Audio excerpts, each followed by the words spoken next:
Welcome to the Inspired Living with Autoimmunity podcast, the podcast for high achievers who want to stay sharp, focused, and full of energy despite their diagnosis. With your host, National Board Certified Functional Medicine Health Coach, Julie Michelson, where Julie helps you take your power back from autoimmunity. And now here's your host, Julie Michelson.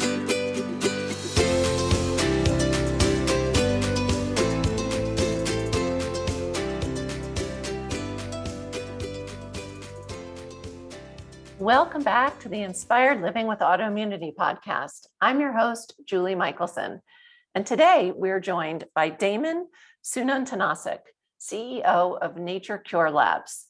In our conversation, we'll educate you on just what you should be looking for to assure quality in your supplements and inspire you to do your own research. We dive into supplementing with Monolaurin, and while we don't get into any medical claims in our conversation, I can tell you from preparing for the show that the reviews for their Monolaurin products are astounding. Consumers experience resolution of everything from candida to Lyme symptoms and incredible immune support, including improved Hashimoto's symptoms, and results that are better than expected all around. Listen in to empower yourself. Damon, welcome to the podcast. Julie, it's my pleasure to be here. So you are a different kind of guest for us. I don't have many guests that are in the supplement world. I've had some. And so I'm excited to have you on because what you're doing is so important. And I want our listeners to get educated about not only your products, but I want them to hear there are so many supplements out there, and I say I'm a geek. You are so passionate about what you're doing and that you're doing it well, that I'm just thrilled to have you on. That's really kind of you to say. Thanks, Julie. Yeah, we're mission-driven company, and we do our best to uphold to our values of quality, transparency, and trust. And we're going to try to exemplify that on today's chat. Super. So I love starting with your story. I always say, I guarantee when you were a 4-year-old boy, you weren't like, I want to bring amazing supplements to people. So how did you get into this world? Yeah, great question. So I founded the company in 2015 after living overseas for several years. I had the benefit of living in Europe for several years and East Asia for several years. And in each country I lived in, I was afforded access to nationalized healthcare. So I didn't really have to worry about my own personal health and wellness during those years. But being originally from the United States, I eventually moved back in 2015 to San Francisco. And for the first time in my adult life, I sort of was shocked into the realization of I'm not protected here. I don't have a safety net necessarily as it relates to my health. And I found myself, empathizing in a very real way with the 29 million Americans who don't have any health insurance and the 58 million adults who suffer from what's referred to as medication insecurity. They just don't have access to the therapeutics and drugs that they need to stay or maintain a healthy lifestyle. And I thought, there has to be a better way here. And sort of browsing the supplement shelves in your local Walgreens or CVS, I sort of realized that, the offerings, at least at the time, were really lacking, either in terms of quality, the lack of synthetic excipients, having research-based dosages and formulas. And I thought, this is an opportunity here to really help a lot of people. And so that's what got us started. And, we started as a mission-based company to apply a lot of research to the formulation and production of supplements, and celebrate that research. So we've been on a sort of an education campaign since 2015 to help people become a little bit more aware and self-educate around the products that they're purchasing and putting in their bodies, and what the science behind it is saying, and how to make educated decisions.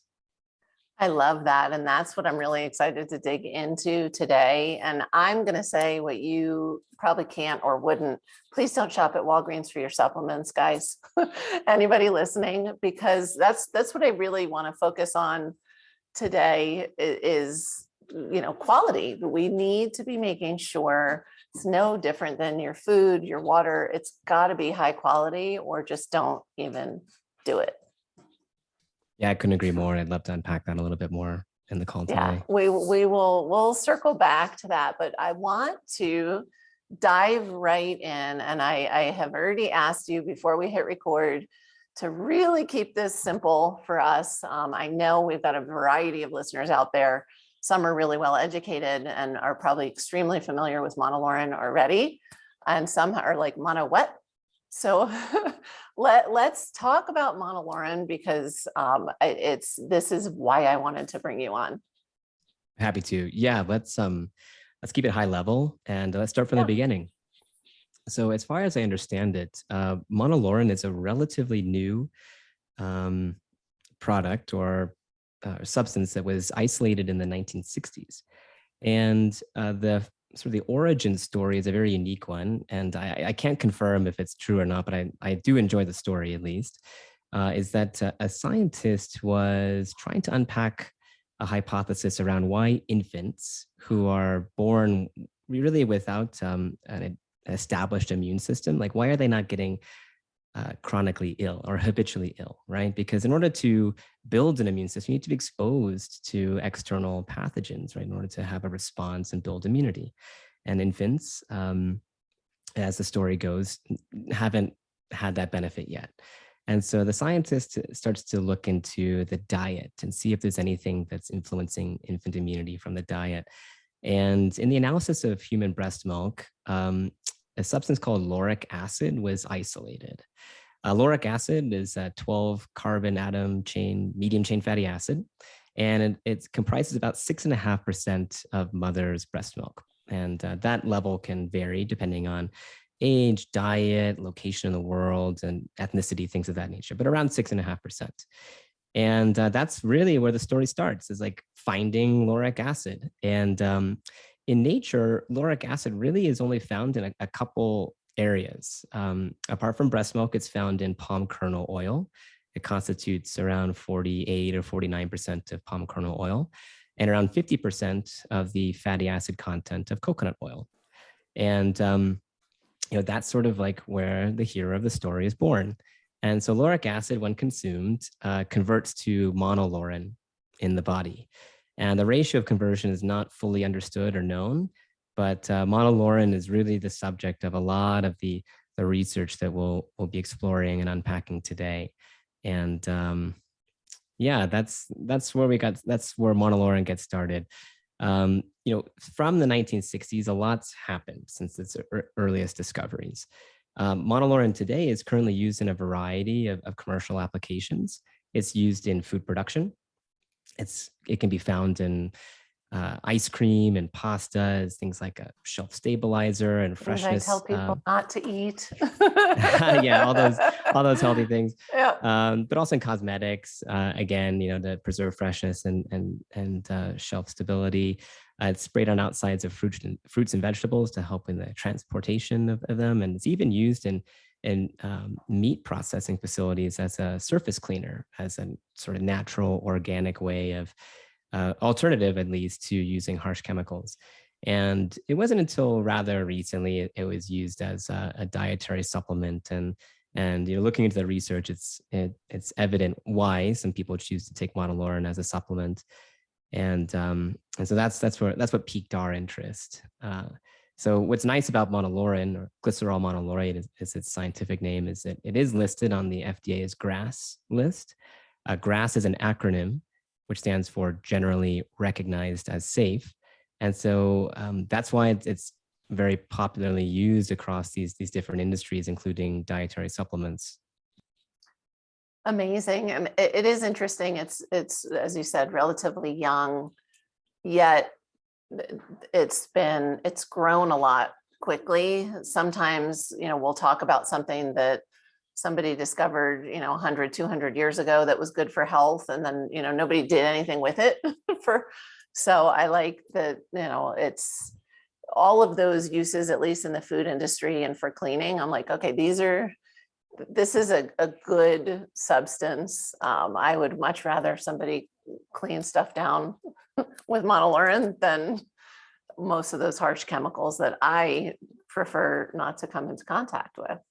Right. Its popularity has certainly increased, not just in the last few decades, but indeed in the last couple of years.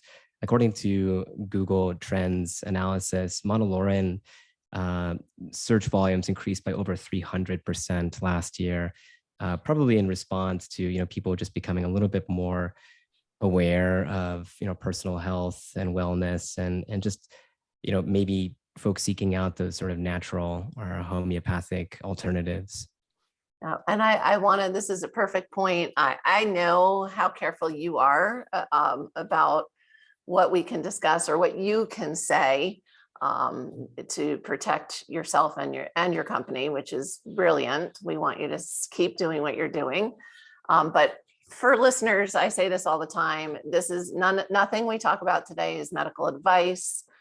Always seek, your provider, whether it's a supplement, an exercise, anything that you're doing to support your health. Check with your doctor. We're going to get into some specifics, but again, it's always seek the advice of your medical provider. I completely endorse that, and I completely agree. Yeah. So let's talk. One of the exciting things about monolaurin is this variety of, it almost seems like a wonder supplement, if you will, in the sense of not that it's going to be the end all cure all, but people can use it to support themselves for a variety of reasons. Interestingly, pretty much all of those reasons play a part in, autoimmunity, or likely in parts and pieces of people's autoimmune journey. And I've heard you say, which is one of the reasons why I was like, yes, please come on the podcast. Healing is a journey. Life is a journey. We're always growing and changing, and sometimes we need different support in different ways. But for somebody listening who has autoimmunity, what would you think? And again, we're not talking about healing anything, but what are some reasons why are these Google searches increasing? What are people looking for? What are they using it for? Right. You make a lot of excellent points there, and happy to explore that a little further. Just to, further bolster your earlier statement, is that there's no magic bullet, or indeed Right. in our case, a magic pill. Personal health and wellness is a journey, exactly as you said, and which, it requires, people to be mindful of the foods that they consume, the rest that they get, the exercise they get, managing stress, et cetera. And sometimes supplements come into play as part of that overall approach to health and wellness.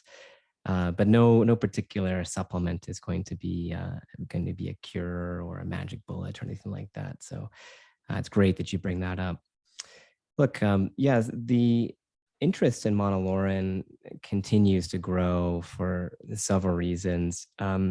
I wish I could sort of yell from the rooftops all the incredible research which is out there, but what I can do is probably arm a lot of listeners with the tools they need to go find and seek out their own information and make individual decisions based on the information that they find. So let's go through some of those outlets and what how they might approach them. Which is, this is the old, teach them to fish analogy, because this isn't just monolaurin specific. We should all always be making sure everything we take, has research behind it, has science behind it. So that's right. Point us in the right direction. Absolutely. So the first resource I might recommend is a resource by the National Institutes of Health. It's called PubMed. PubMed is a fantastic database, which is managed by the US government, which is a database of scientific and academic research. And nearly all the publications that you can find on there are sort of what the scientific community refers to as the gold standard, right? So peer-reviewed, multi-centered, double-blind, placebo-controlled studies, both in vitro, which means sort of in the laboratory setting, or in vivo, which means within the body, or a body, I should say, not necessarily the human body. Right. So if you go to PubMed, it functions very similarly to Google. There's a search bar, and you type in a set of search terms, and it returns a few results. So for example, your listeners may choose to search for monolaurin, or even lauric acid, or glycerol monolaurate, its scientific name, plus a modifier that's interesting to them. It could be autoimmune, as you rightly pointed out earlier. It could be hypothyroidism. A lot of people search for Lyme disease and I was just going to say, we have a lot of underlying viruses, bacterias, funguses. Things that can contribute to chronic fatigue and things of that nature. Exactly right. Epstein-Barr. That's right. Yeah. Lots of goodies. And you'd be very surprised at the results which are returned, right? And sometimes it's their references, sometimes it's the actual study itself, but usually the hundreds or sometimes thousands of results related to what you're searching for. A similar tool which you can use is actually Google Scholar. So Google Scholar is really interesting. It has a very familiar interface, but it focuses only on the academic and scientific studies. And Google Scholar can pick up some really, really fascinating results. Again, just putting in a pair of search terms like monolaurin plus, whatever attribute you're looking to get educated about, and in return, hundreds, if not thousands, of results. And sometimes these academic papers can be a little bit daunting, full of Latin words and equations and other elements which don't make them most friendly bedtime reading. So if you're interested, there's actually a very interesting website called monolaurinandmore.com, which takes a lot of the guesswork and does a lot of the filtering and up-leveling of these studies for you. So at monolaurinandmore.com, I believe there's upwards of 70 articles that are categorized by themes. And again, I think that's a great starting place for people. If you're not somebody who's used to doing a lot of research, I would recommend actually starting there. Educate yourself, and then you can dive deeper on something like PubMed. You make a great point. And what's helpful about Monolaurin and More is that every article contains really three principal components. One is sort of like the Reader's Digest take on a particular subject. So it's very, very easy to understand, comprehend, and interpret. The second is that it contains specific verbatim quotes from the actual studies, right? So you don't have to dig in the study to figure out what they're trying to say. The third component, which is I think what you're touching on, are the references and citations, which go back to PubMed, which go back to Google Scholar, which go back to the original source, where you can sort of learn more, right? You can double click on these topics and read the full paper if you so choose. I love that. So interesting. So you mentioned, and I happen to know because I like to do my research. One of the sources, and I know it's the source you guys use for monolaurin, is the coconut oil, for a variety of reasons, including ethical. We're all steering away from palm, and we want to save those trees. Tell us the difference, if you will. I was going to say not in scientific terms. I don't know if you can do that.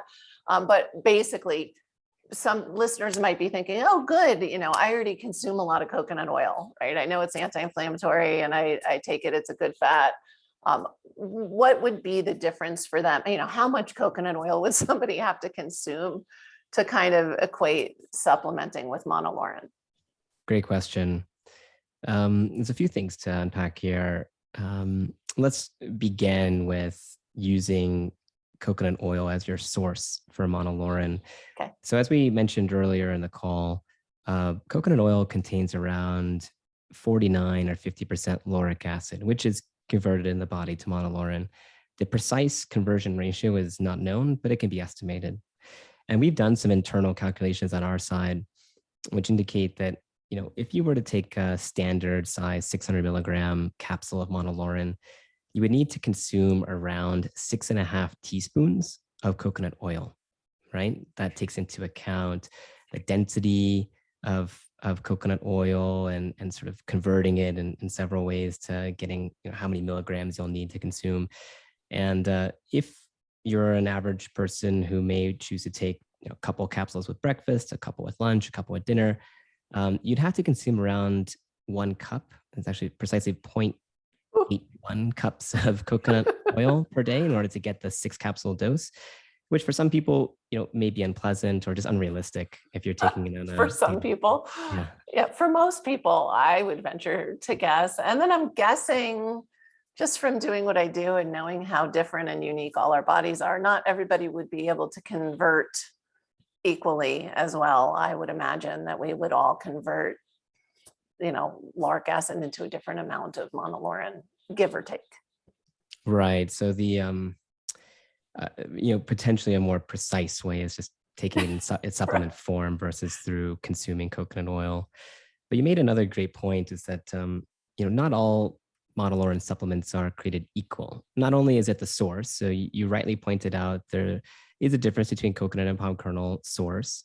We're not, going to say that one source is better than another, but there are ethical reasons for choosing one source over another. For those who are not familiar, palm kernel oil is harvested in Southeast Asia in sensitive environments like in Indonesia. There's a lot of deforestation that happens, which are displacing native species like the endangered orangutan, et cetera. So for ethical reasons, we prefer coconut source over palm kernel source, but that's not the only decision that someone may want to make when selecting a monolaurin product. Another consideration is, something called an excipient. An excipient is a rather technical term. It's is an essential part of any supplement manufacturing process. High-speed encapsulation equipment requires a certain flow. I'm going to pause you for a second and back it up before to really put it in. I want people to lean in and listen to this part. This is something I talk to my clients about all the time.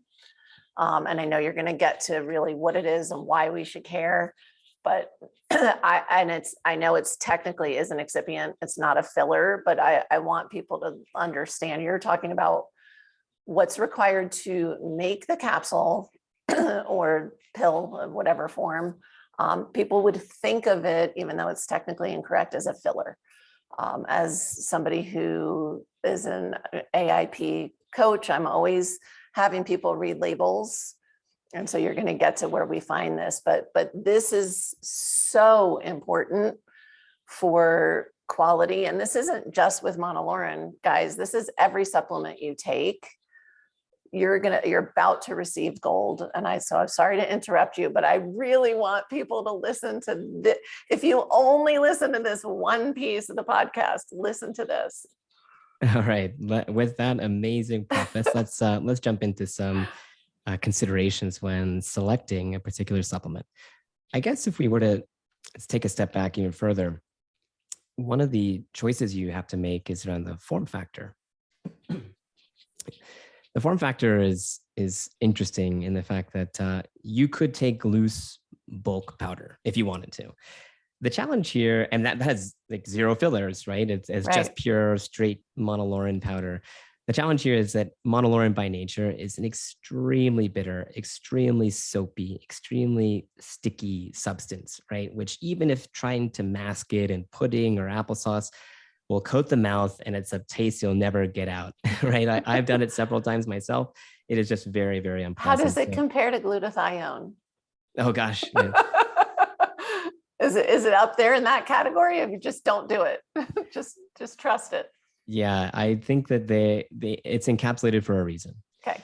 So if you don't want to fight the taste, well, then you really have a couple of choices. One is in a pellet form, which is a rather novel delivery mechanism or capsules. So pellets, what's nice about pellets is it's pretty economical. You can get very, very high doses of monolaurin through pellets. One scoop is upwards of maybe 5 or 6 grams per scoop, which is a significant amount of monolaurin.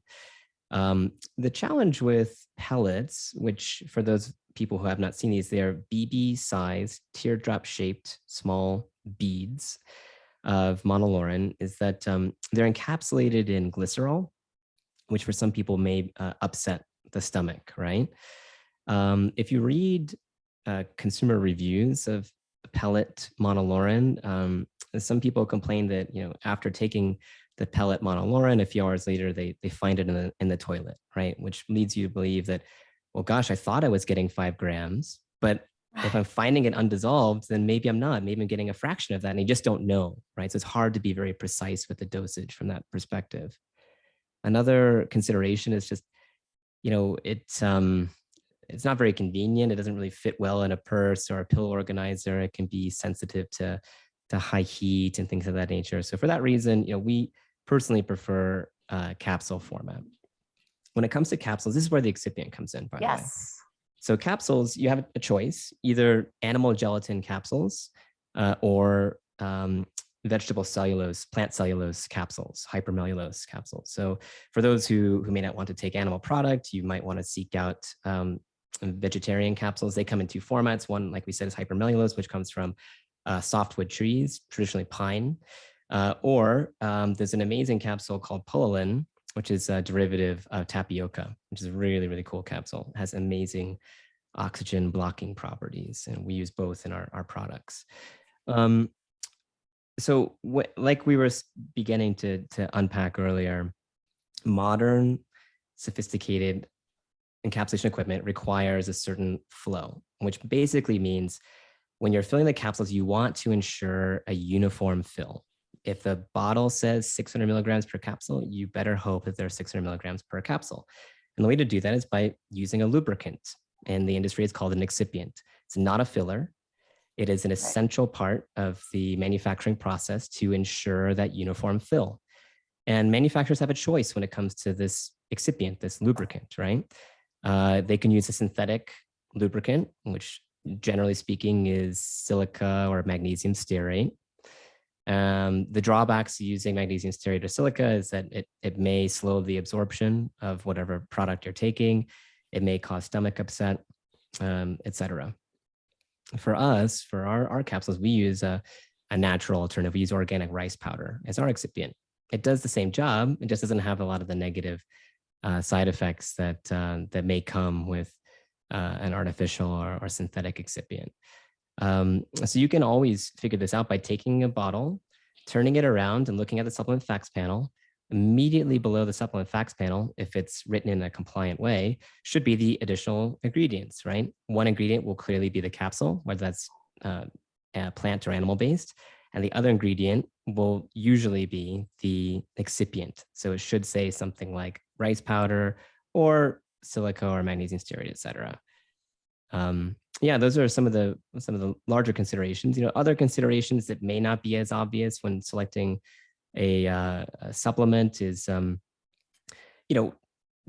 the manufacturing facility have accreditations, right? Are they certified by UL or NSF as a good manufacturing process facility? Are they FDA registered? Are the products sent to an ISO 17025 laboratory? All these things, if the package doesn't say it or if the website doesn't say it, it's probably because it's not, right? So you want to be conscious of that.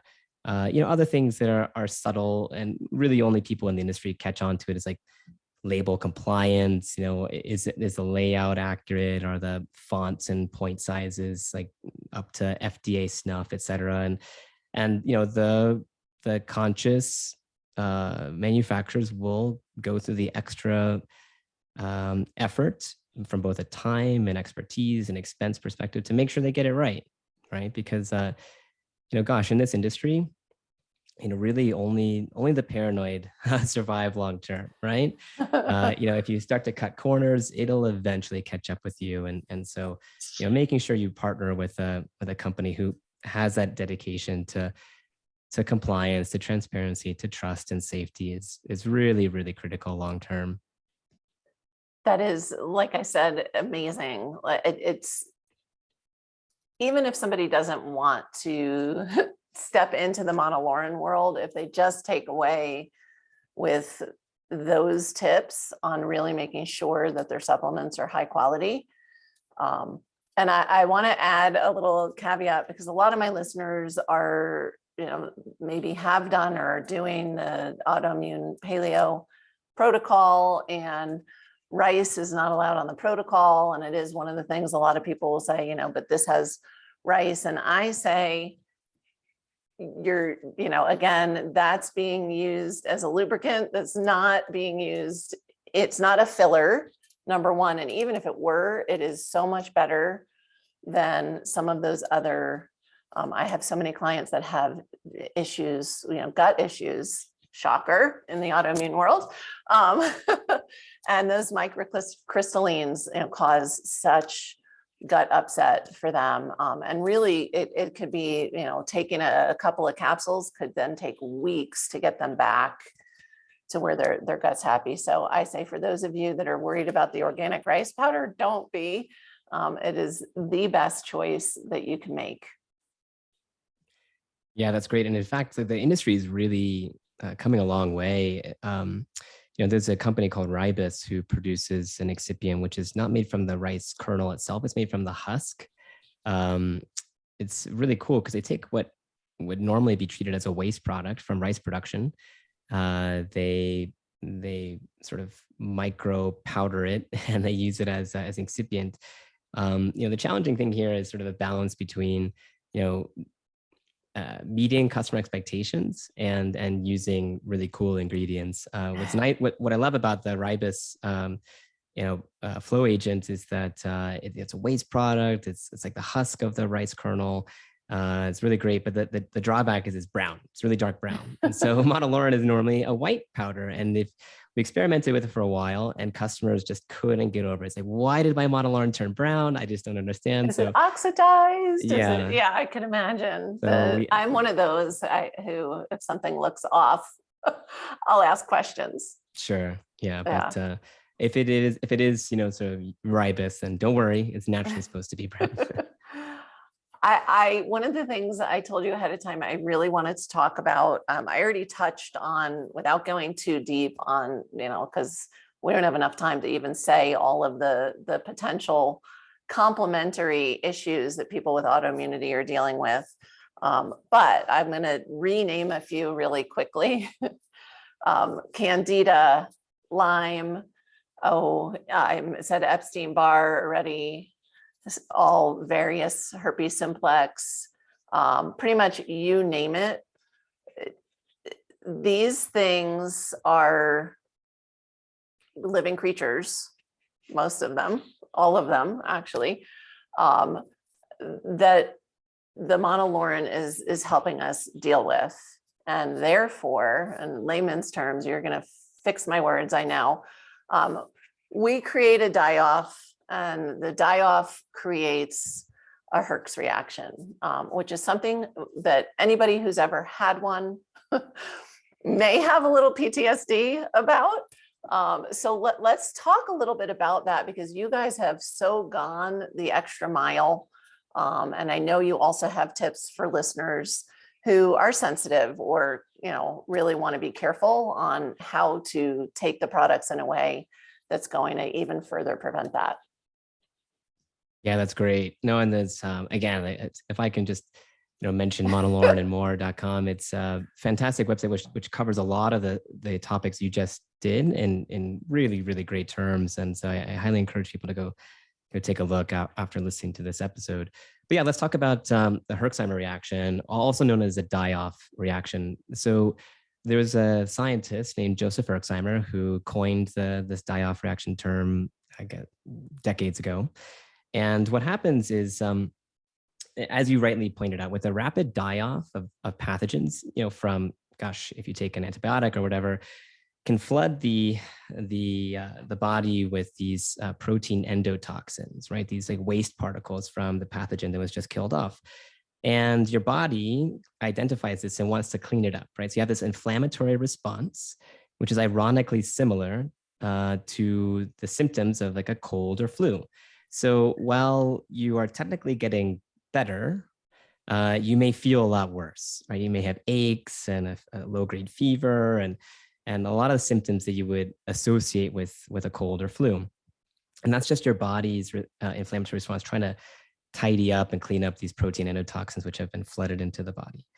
And so, there are some schools of thought that suggest that, when you take a supplement, which may include monolaurin, you would want to avoid this rapid die-off symptom. And the way to do that, or at least the way the industry recommends, is what's called a low and slow approach, right?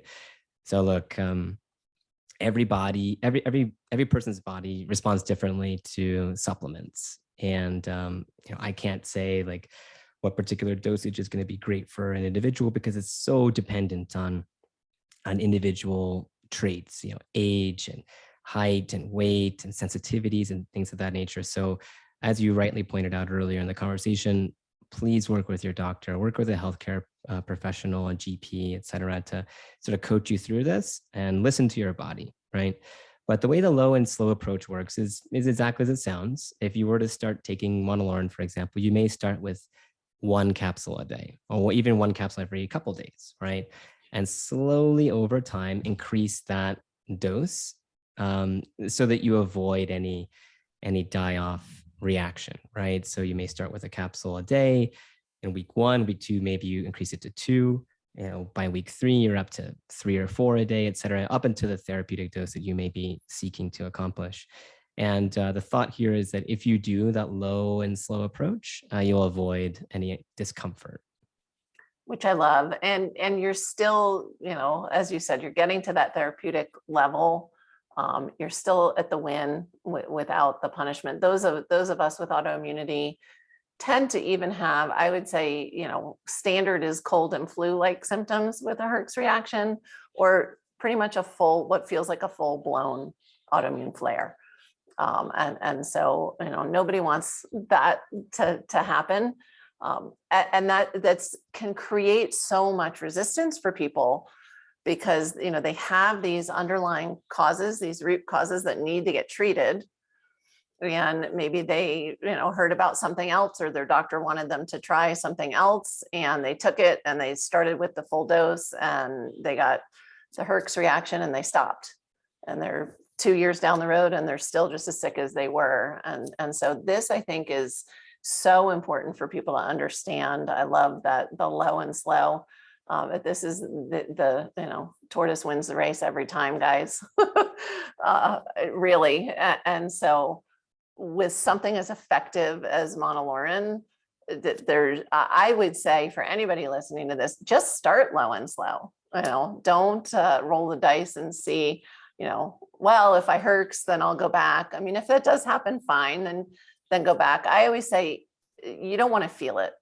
Right? You talked about, slowly increasing, and it's that, you want to kind of feel nothing before you bump up.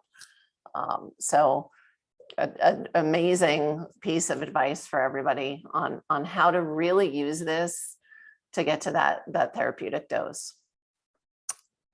I want to very briefly touch on, because I've heard you say that you use this on just kind of as a daily health support.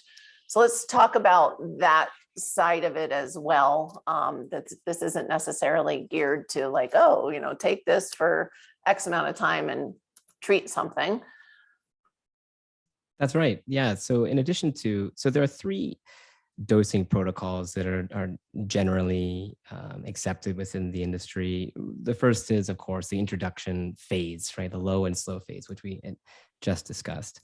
The second, as people would probably assume, is how they take it. It's like, oh my gosh, I feel immune compromise. I should probably like up my dose or take this supplement to help me, support my immune system. And that's absolutely something that many people do and is totally fine.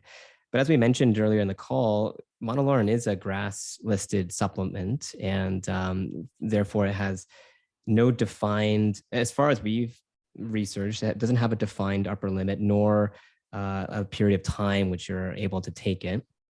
It doesn't seem to impact healthy gut bacteria. It does not contribute to antibiotic resistance, et cetera. And so because of those points, many people decide to take it as sort of like a daily driver, you're like you would a multivitamin or a daily supplement of vitamin C or vitamin D.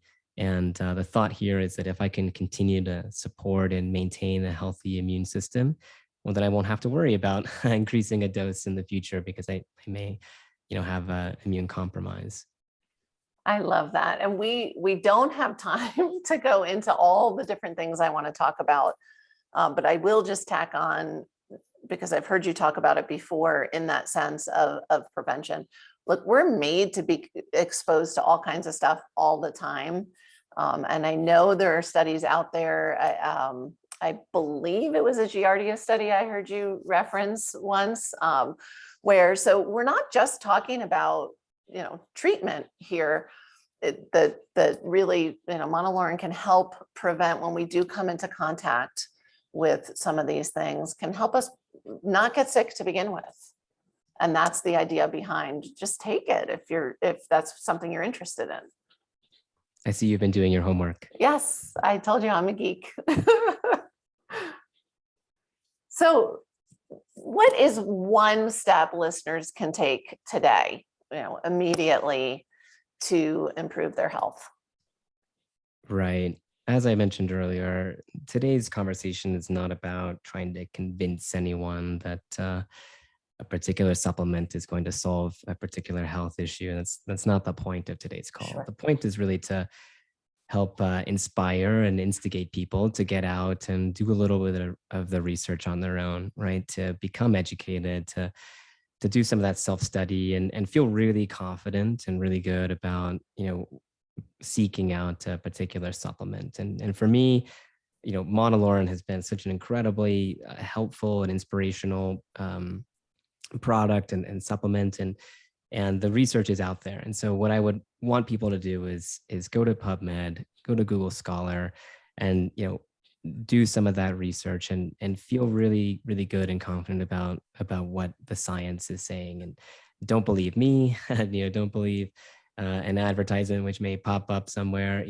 Become educated, understand that personal health and wellness is a journey, as we said several times in today's call, which is a combination of lifestyle choices, which may or may not include supplementation. But I'm not here to push or promote a particular product or substance. I'm just here to say, look at the research and make your own decisions. Well, you like to inspire, which is why I wanted you on Inspired Living. And I have a program called Take Your Power Back. This is my purpose in life. And what you're recommending to listeners is just that. Take your power back, do your research, educate yourself. And for those of you listening that are interested in trying the product, I know Damon has an amazing gift for you. If you go to Natural Cure Labs and you use the code Julie10, you will get a discount. And again, do the low and slow approach, and then you are going to love it. That I can promise. That's really kind. Yeah. Thank you for that. And, we're here to help. Our mission is to help with the education, to provide, quality, safe, research-based supplements. It doesn't start and end with monolaurin. There are Sure. several other, botanical and herbal extracts, which can really, be very interesting for individuals, including things like we have a biofilm product, which is really interesting. I may need to have you back so that we can focus on biofilm, because Absolutely. People need to understand that as well. And we just don't have time to get into all of it. So here we That's are right. on air. I'm inviting you back because I want to go there as well. So I love it. And all the links, guys, including that discount code, will be in the show notes. But for those that listen like I do, maybe they're driving or walking, where can they find you if they're like, wow, this guy's really, awesome. I want to hear more. I want to learn more. What's the best place to find you? Yeah, so naturalcurelabs.com is our parent company and our current website. We are actually,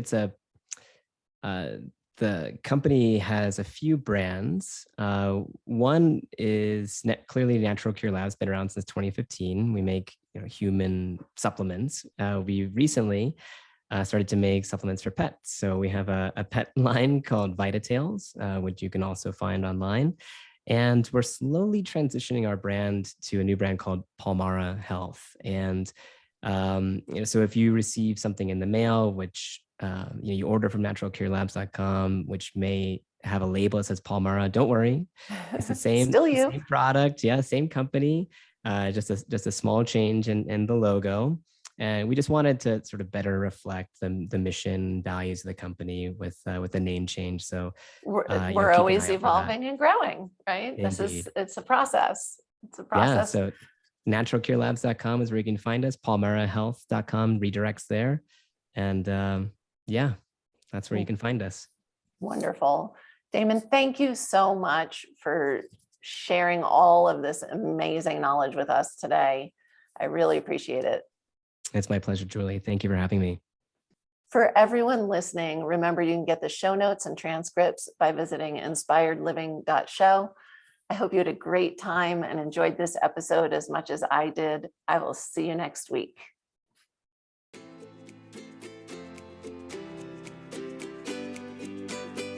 Thank you for listening to Julie Michelson's Inspired Living with Autoimmunity. Did you enjoy this episode? Please like, share, and subscribe wherever you listen to podcasts. If you'd like to get a transcript of this and every other episode, just head on over to inspiredliving.show or click on the link in this episode's description. There, you can also find everything we discussed in this episode, including links and information about our guest. You can even send in your questions to be answered by Julie in a future episode. That's inspiredliving.show. Until next time, this is Julie Michelson's Inspired Living with Autoimmunity podcast, helping you take your power back.